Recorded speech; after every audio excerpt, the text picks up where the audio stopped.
ଆସୁଛି ଯୋଡ଼ା ଲଘୁଚାପ, ଓଡ଼ିଶାକୁ ପ୍ରବଳ ବର୍ଷା ସମ୍ଭାବନା, ପାଣିପାଗ ବିଭାଗର ଚେତାବନୀ।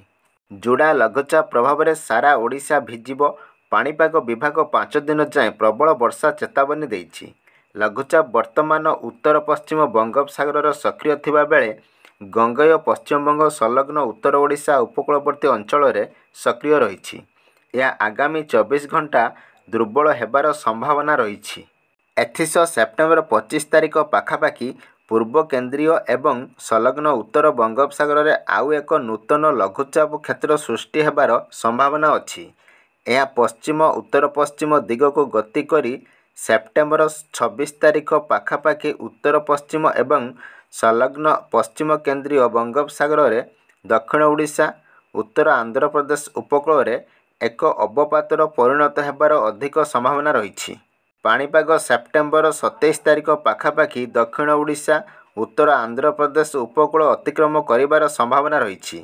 ଉଭୟ ଲଘୁଚାପ ପ୍ରଭାବରେ ରାଜ୍ୟରେ ପ୍ରବଳରୁ ଅତି ପ୍ରବଳ ବର୍ଷା ନେଇ ଚେତାବନୀ ଜାରି କରିଛି। ବିଶେଷ କରି ଦକ୍ଷିଣ ଉତ୍ତର ଉପକୂଳ ଓଡ଼ିଶାରେ ପ୍ରବଳ ବର୍ଷିବ। ଆଗାମୀ 5 ଦିନ ପର୍ଯ୍ୟନ୍ତ ପ୍ରବଳରୁ ଅତି ପ୍ରବଳ ବର୍ଷା ଥିବାବେଳେ ଆସନ୍ତା 24 ଘଣ୍ଟାରେ ସାରା ଜିଲ୍ଲାରେ ବିଜୁଳି ଘଡ଼ଘଡ଼ି ବର୍ଷାକୁ ନେଇ ହଳଦିଆ ଚେତାବନୀ ଦେଇଛି।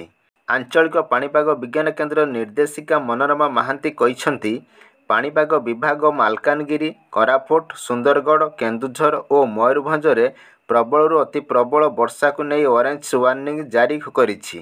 ପାଣିପାଗ ବିଭାଗ ସେହିପରି ରାୟଗଡ଼ା, ଗଜପତି, ଗଞ୍ଜାମ, କଳାହାଣ୍ଡି, କନ୍ଧମାଳ, ବୌଦ୍ଧ, ସୁବର୍ଣ୍ଣପୁର, ସମ୍ବଲପୁର, ବରଗଡ଼, ଝାରସୁଗୁଡ଼ା, ଦେଓଗଡ଼, ଅନୁଗୁଳ, ଢେଙ୍କାନାଳ, ଯାଜପୁର, ଭଦ୍ରକ ଓ ବାଲେଶ୍ୱର ଏହି 15 ଜିଲ୍ଲାକୁ ପ୍ରବଳ ବର୍ଷା ନେଇ ୟେଲୋ ୱାର୍ଣ୍ଣିଂ ଜାରି କରିଛି। ସେହିଭଳି ଆଜି ପାଇଁ ସାରା ଓଡ଼ିଶାରେ ବିଜୁଳି ଘଡ଼ଘଡ଼ି ବର୍ଷାର ନେଇ ସତର୍କତା ସୂଚନା ଜାରି କରାଯାଇଛି।